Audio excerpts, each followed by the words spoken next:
Hello everyone, once again welcome to the Google chemistry. आज हम शुरू करने जा रहे हैं अपना टॉपिक इलेक्ट्रिसिटी। तो सबसे पहले डायरेक्टली टॉपिक पर जाने से पहले मैं थोड़ा सा आपसे 1 मिनट बात करूंगा कि अगर अभी तक किसी ने इस चैनल को सब्सक्राइब और शेयर नहीं किया है तो जल्दी से कर दीजिए, क्योंकि क्लास बहुत ज़बरदस्त होने वाली है, खासकर क्लास 10th के स्टूडेंट्स के लिए। तो जितने लोग यहाँ पर 10th वाले तैयारी कर रहे हैं अपने बोर्ड्स की और अच्छे से करना चाह रहे हैं, अच्छे मार्क्स लाना चाह रहे हैं, तो एकदम यहाँ पर स्टिक हो जाइए, एकदम लग जाइएगा, टेबल कुर्सी पर बैठ जाइएगा कलम कॉपी लेके। ठीक है, ज़्यादा बात नहीं करते अब। तो ज़्यादा बात नहीं करते हुए मैं टॉपिक शुरू करने जा रहा हूँ, जो कि आज आपका सबसे इंपॉर्टेंट टॉपिक है इलेक्ट्रिसिटी, और ये मोस्ट ऑफ द क्वेश्चन आपके पेपर में ले जाएगा। तो चलिए शुरू करते हैं। सबसे पहला टर्म आता है कि इलेक्ट्रिसिटी। जब आप नाम सुनते हो, जैसे ही आपसे कोई कहता है कि व्हाट इज इलेक्ट्रिसिटी, तो आपके दिमाग में तुरंत करंट जैसी चीज़ आती है। वैसे वो तार में जो करंट दौड़ता है ना, वो जो घर में लाइट आती है, ऐसा कुछ आपके दिमाग में आता होगा। तो ओवरऑल पढ़ना, इस पूरे टॉपिक में वही सबसे इंपॉर्टेंट चीज़ पढ़ना है, करंट के बारे में। तो इसका मतलब जब कोई भी इलेक्ट्रिसिटी की बात करता है तो आपके दिमाग में आता है करंट। ऐसा नहीं है कि electricity is all about current, लेकिन हाँ, जब कोई आपसे कहता है कि व्हाट इज इलेक्ट्रिसिटी तो आपके दिमाग में आता है करंट जैसी कुछ बातें कर रहा है, उसमें करंट होगा, वोल्टेज होगा, बहुत सारी चीज़ें होंगी, लेकिन हाँ, करंट वाली चीज़ जरूर आएगी। तो सबसे पहले टॉपिक यहीं से शुरू करता हूं मैं कि करंट क्या है, करंट आई कैसे, बन कैसे रही है, इन सारी चीज़ों के बारे में शुरू करते हैं। तो सबसे पहले आपके दिमाग में ये उठना चाहिए कि करंट आ कैसे रही है किसी चीज़ में, यानी करंट जनरेट कैसे हो रही है किसी भी वायर के अंदर, किसी भी मेटल कंडक्टर के अंदर या किसी भी कंडक्टर के अंदर जो करंट फ्लो करती है वो किस वजह से करती है। ये सबसे इंपॉर्टेंट फैक्टर है आपके लिए जानना कि आखिर कैसे कैसे कह दिया कि मैंने कि करंट फ्लो करने लगी। मैंने 2 तार लगाया, न्यूट्रल और फेज, और करंट दौड़ने लगी। How is it possible to flow a current inside the conductor और एनी वायर। अंडरस्टैंड? तो ये इंपॉर्टेंट टर्म है आपको जानना कि ये हो कैसे रहा है। तो आइए समय ना बर्बाद करते हुए शुरू करते हैं। तो सबसे पहले मैं आपको बताऊंगा कि करंट को फ्लो कराने के लिए जो रिस्पॉन्सिबल फैक्टर है उसको कहते हैं चार्ज। ओके, यानी करंट को फ्लो कराने के लिए जो सबसे इंपॉर्टेंट रिस्पॉन्सिबल फैक्टर है उसको क्या कहते हैं? चार्ज। और आपको पता ही है कि चार्ज तो सिर्फ 2 टाइप के होते हैं, एक होते हैं पॉजिटिव और दूसरे होते हैं नेगेटिव। 2 चार्जेस होते हैं, एक होता है पॉजिटिव और दूसरा होता है नेगेटिव। न्यूट्रल कोई चार्ज नहीं होता, ये फालतू की चीज़ें अपने दिमाग मत रखिएगा। न्यूट्रल जैसा कोई चार्ज नहीं, न्यूट्रल मतलब न्यूट्रल, न्यूट्रल का मतलब जीरो। ठीक है, तो पॉजिटिव और निगेटिव 2 चार्जेस होते हैं, ये आपको अपने दिमाग में रखना है, इसमें कोई प्रॉब्लम नहीं। अब बात आती है कि आखिर ये जो चार्ज है, यानी जो ये चार्ज करंट को फ्लो करेगा, वो इन दोनों में से कौन सा चार्ज होगा जो करंट को फ्लो कराएगा? ये भी तो क्वेश्चन आएगा कि कौन सा चार्ज होगा। तो आपको पता है कि किसी भी सर्किट के अंदर, किसी भी वायर के अंदर, किसी भी मेटल के अंदर सबसे इंपॉर्टेंट चीज क्या होती है? एटम। इसके बारे में तो आप पता, थोड़ी सी केमिस्ट्री के बारे में आपको यहाँ डिस्कशन दूंगा, क्योंकि थोड़ा सा केमिस्ट्री आप जानेंगे तो इसको कोरिलेट कर पाएंगे। ओके, तो सबसे इंपॉर्टेंट चीज क्या है किसी भी वायर या किसी भी मेटल के अंदर करंट फ्लो कराने के लिए? चार्ज। अब बात आती है कि चार्ज कैसे होंगे, उसके बारे में भी डायरेक्टली मैं पहुंचूंगा, लेकिन थोड़ा सा आपको मैं एटम के बारे में थोड़ा डिस्कशन करूंगा। तो मेटल हो, वायर हो, दुनिया की कोई भी चीज़ हो, एटम से मिलकर बनी है।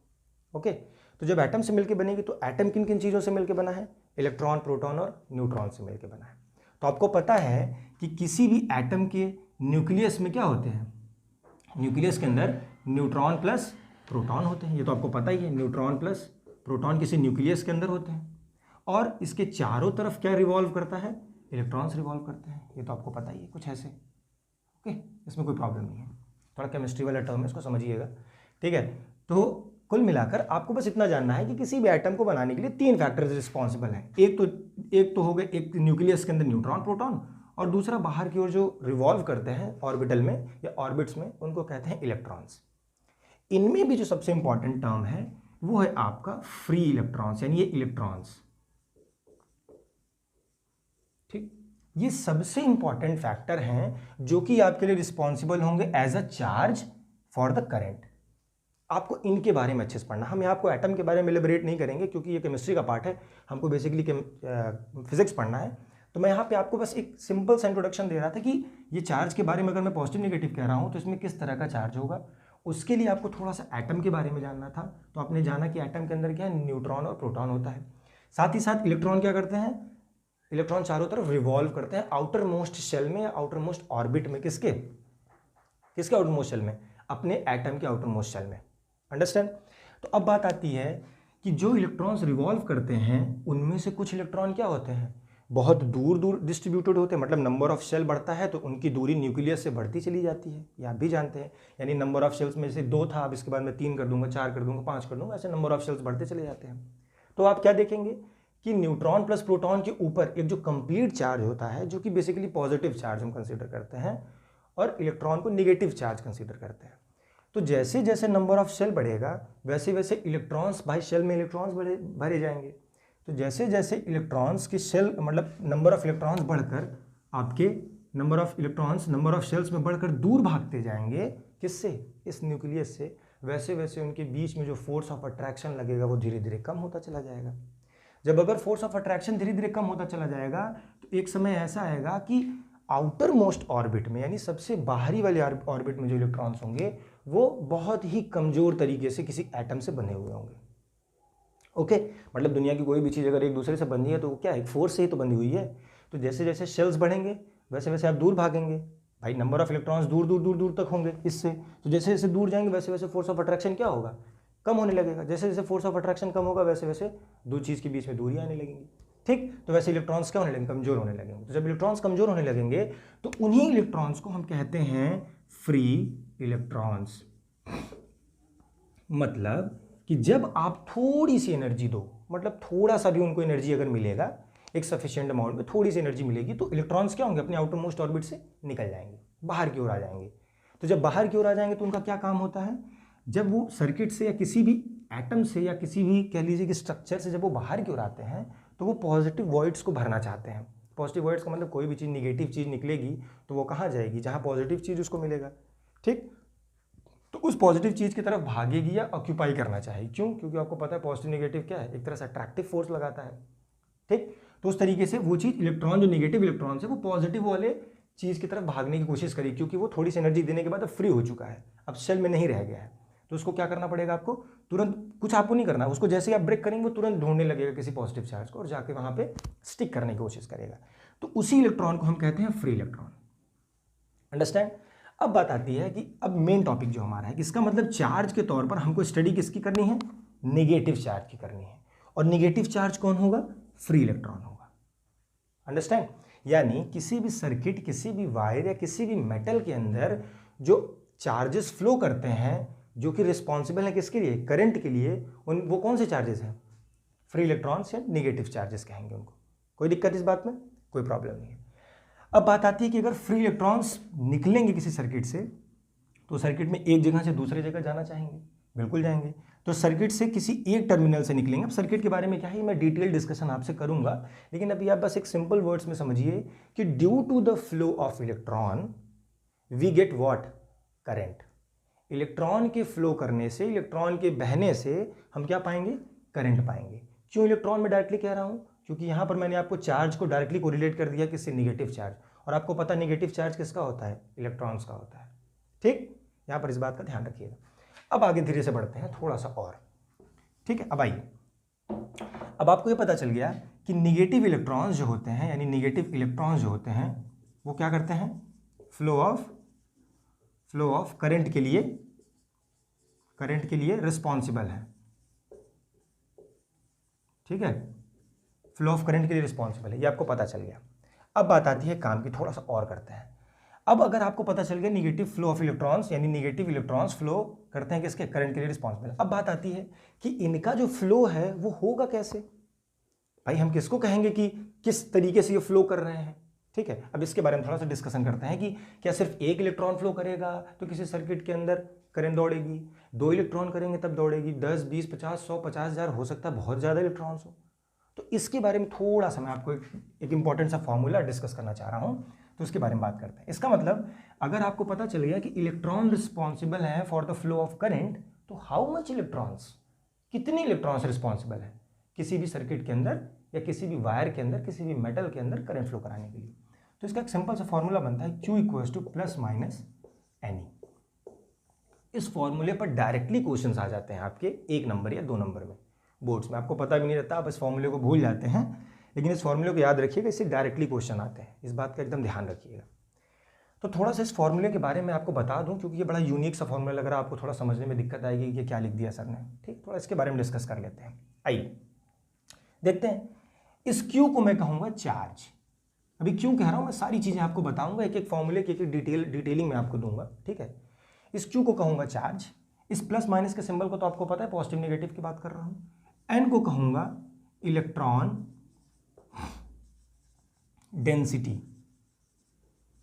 यानी जनरली आप इसको नंबर ऑफ इलेक्ट्रॉन भी अपने लेवल पर कहते हैं, नंबर ऑफ इलेक्ट्रॉन भी अपने लेवल पे कहते हैं। जैसे जैसे आप बड़े क्लासेस में जाएंगे वहाँ नंबर ऑफ इलेक्ट्रॉन स्पेसिफिक कहना सही नहीं होता है, इलेक्ट्रॉन डेंसिटी कहते हैं। ये क्यों कहते हैं ये बाद में मैं आपको बताऊंगा, लेकिन आप यहाँ पर नंबर ऑफ इलेक्ट्रॉन भी इसको मान सकते हैं, कोई प्रॉब्लम नहीं है इस बात में, अपनी अंडरस्टैंडिंग के लिए। ठीक है, और ई का मतलब तो आपको पता ही है, ये चार्ज की बात कर रहा है, स्पेसिफिक एक चार्ज की बात कर रहा है, याद रखिएगा इस बात में। ठीक है, एक स्पेसिफिक चार्ज की बात कर रहा है। तो आप कहोगे सर यहाँ भी चार्ज यहाँ भी चार्ज, ये क्या है?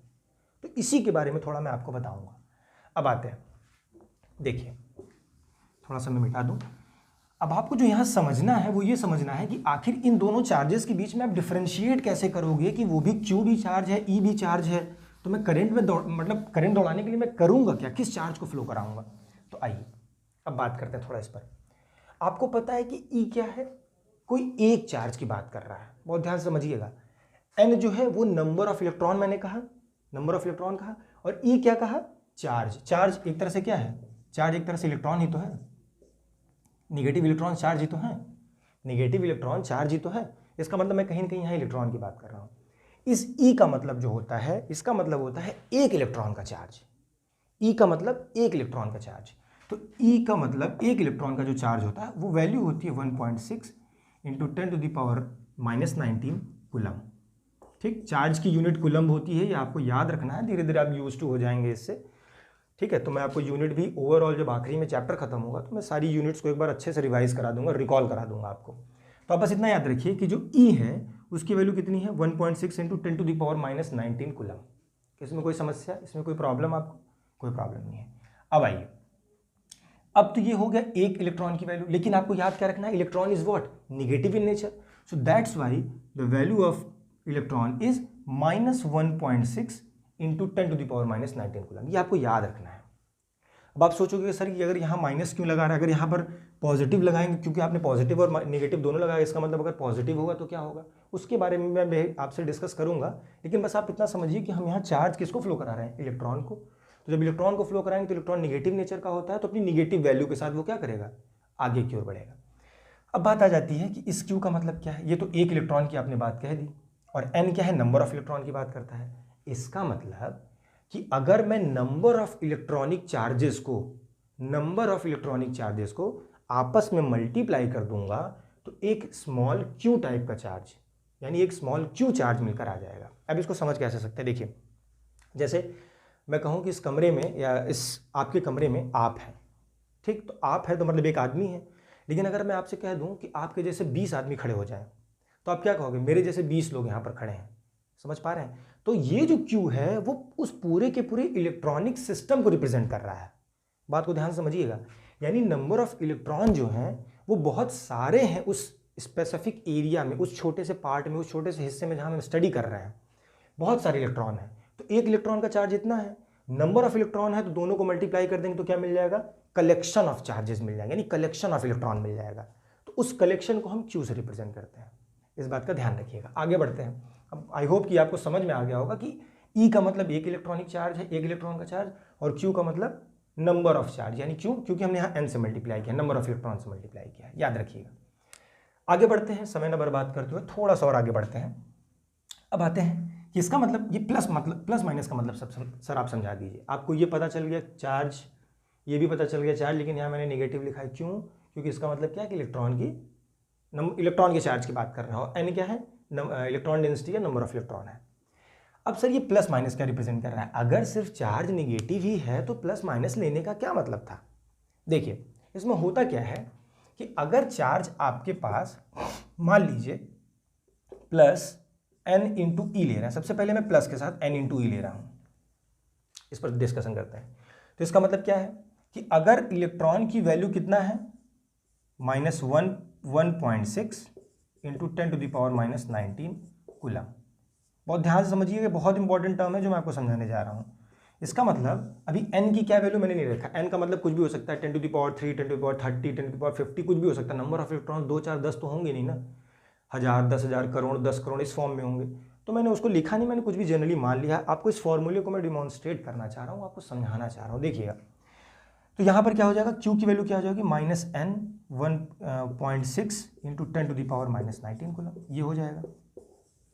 अगर Q की वैल्यू ये हो गई, Q की वैल्यू इतनी हो गई, तो आपको ये समझ में आ गया कि निगेटिव है। इसका मतलब क्या है, निगेटिव का मतलब क्या है कि निगेटिव आपको क्या दिखाता है, किसी भी चीज़ की माइनस में जाने का मतलब क्या दिखाता है, डिफिशियंसी दिखाता है। ऑब्वियस सी बात है कि किसी भी चीज़ में आप निगेटिव में जाएंगे या आप कह लीजिए कमी करेंगे किसी चीज़ में, तो क्या दिखाएगा, वो कमी दिखाएगा ना, डिफिशियंसी दिखाएगा। मतलब कह सकते हैं कि मात्रा में कमी दिखाएगी किसी चीज़ की। तो किस चीज़ की मात्रा में कमी दिखाएगी, चार्ज की मात्रा में कमी दिखाएगी। इसका मतलब समझिएगा कि अगर यहाँ पर मैं प्लस लेकर चलूँगा, इस पॉजिटिव सिंबल के साथ, n की वैल्यू पॉजिटिव सिंबल के साथ लेकर चलूँगा, तो ये -1.6 इसके साथ मल्टीप्लाई होकर क्या बताएगा, Q की जो वैल्यू है वो -n इंटू इतना है। इसका मतलब ये निगेटिव साइन इस अमाउंट में, Q के अमाउंट को क्या बता रहा है, कम बता रहा है। यानी चार्जेस क्या है, उस स्पेसिफिक जगह पर जहाँ पे हम लोग n इंटू ई करके एक स्पेसिफिक सिस्टम में Q की वैल्यू निकाल रहे थे, वहाँ पर Q की वैल्यू सिस्टम के अंदर क्या है, कम है। क्यों, क्योंकि निगेटिव में वैल्यू आ रही, इसका मतलब वहाँ पे इलेक्ट्रॉन्स क्या है, कम है। अब दूसरी वैल्यू क्या बताती है कि Q equal to -n into 1.6 into 10⁻⁻19 coulomb. इसका मतलब क्या है, अब आपको पता है कि ये भी माइनस में है, ये वैल्यू माइनस में है, यहाँ भी माइनस, तो माइनस माइनस क्या हो जाएगा, n 1.6 इंटू 10⁻⁻19।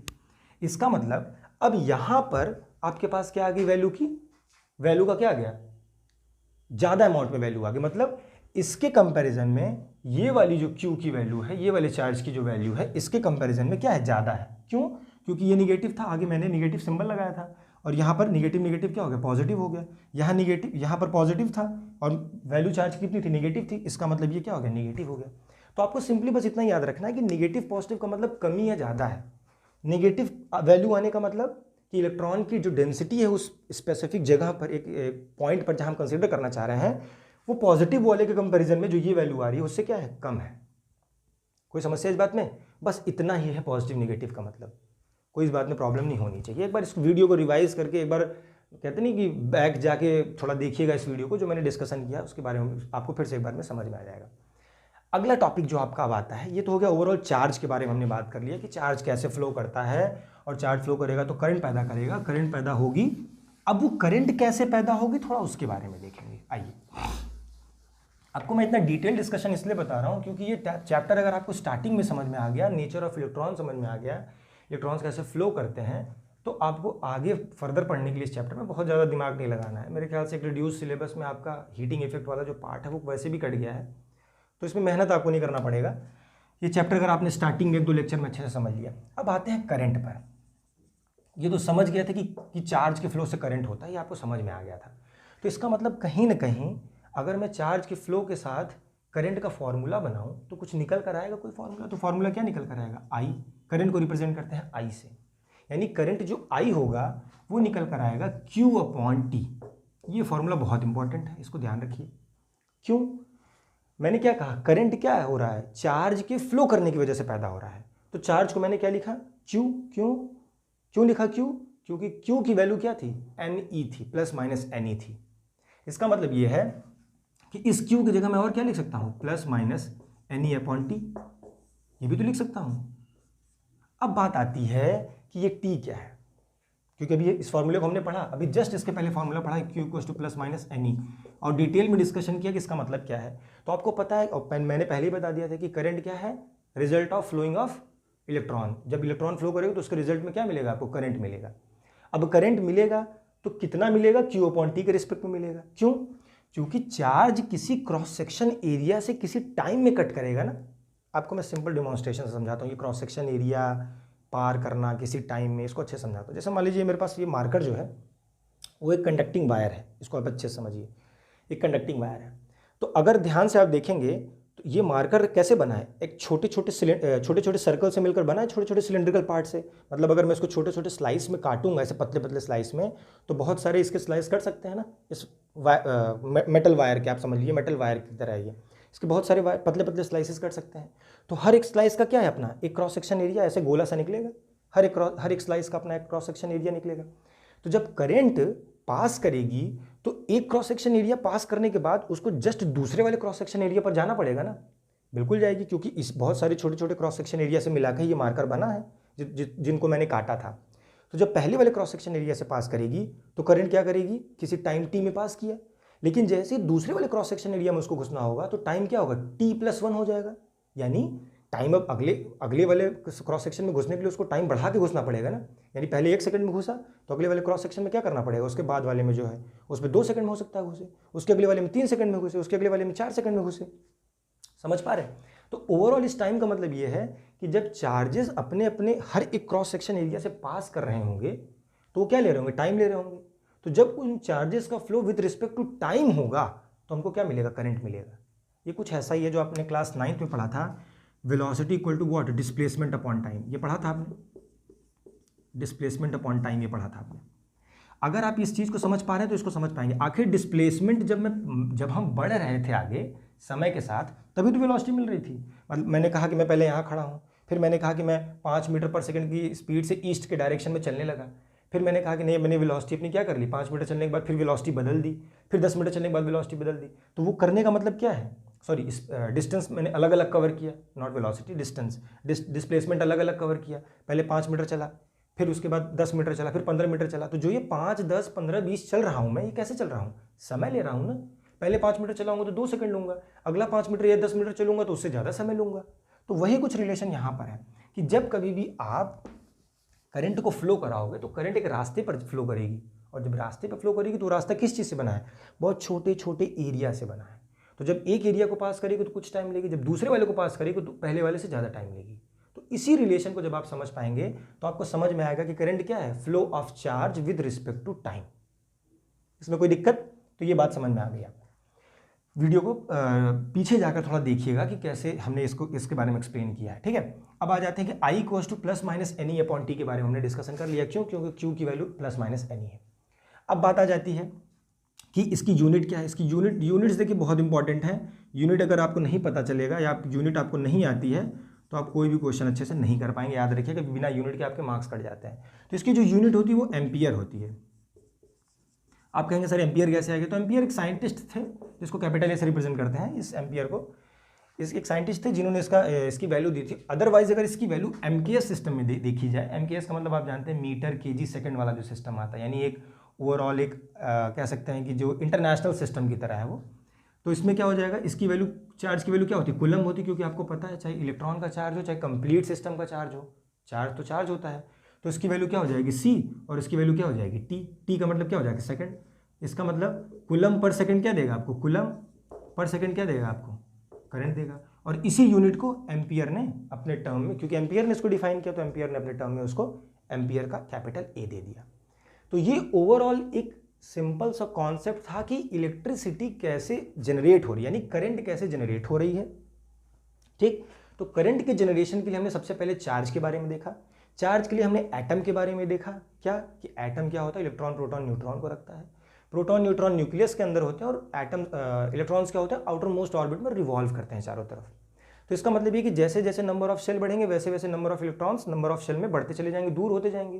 तो न्यूक्लियस से जब वो दूर होते जाएंगे तो न्यूक्लियस और इलेक्ट्रॉन्स के बीच में जो अट्रैक्टिव फोर्स था वो क्या हो जाएगा, कम होता चला जाएगा। जब कम होगा तो उसको थोड़ी सी एनर्जी दे के आप बाहर वाले इलेक्ट्रॉन को क्या कर सकते हैं, रिमूव कर सकते हैं। तो जब बाहर वाले इलेक्ट्रॉन को आप रिमूव कर देंगे तो वही इलेक्ट्रॉन यानी वही नेगेटिव चार्ज रिस्पॉन्सिबल होगा किसके लिए, फ्लो ऑफ करंट के लिए। क्यों, क्योंकि जब वो अपने प्लेसेस को, एक वैकेंट प्लेस को दौड़ेगा, मतलब ढूंढने के लिए। वैकेंट प्लेस कैसा, पॉजिटिव वैकेंट प्लेस, कि अपने आप को वो ऑक्यूपाई करा दे अपने स्पेस को, या वहाँ रह ले, यहाँ ठहर जाए, तो वो क्या करेगा, दौड़ेगा। जब दौड़ेगा तो वो क्या करेगा, as a result current generate करेगा। ठीक, तो आपको एक चीज़ और याद रखनी है कि जो ये इंपॉर्टेंट नोट की तरह इसको आप लिख लेना, क्योंकि ये इंपॉर्टेंट है, ये जनरली आप भूल जाते हैं कि जो फ्लो ऑफ चार्ज होता है, फ्लो ऑफ चार्ज, चार्ज नहीं लिखिए, करंट लिखिए, क्योंकि चार्ज के फ्लो से करंट मिल रहा है तो हम इसको करंट लिखते हैं। Flow of current is opposite, या ऑपोजिट आप जो भी कहते हैं, opposite to flow of charge. ये बहुत इंपॉर्टेंट पॉइंट है, याद रखिएगा, ये ऑपोजिट वर्ड बहुत इंपॉर्टेंट है। यानी अगर कैथोड से निकलकर एनोड, कैथोड एनोड का मतलब आप समझते हैं ना, positive negative terminal of battery.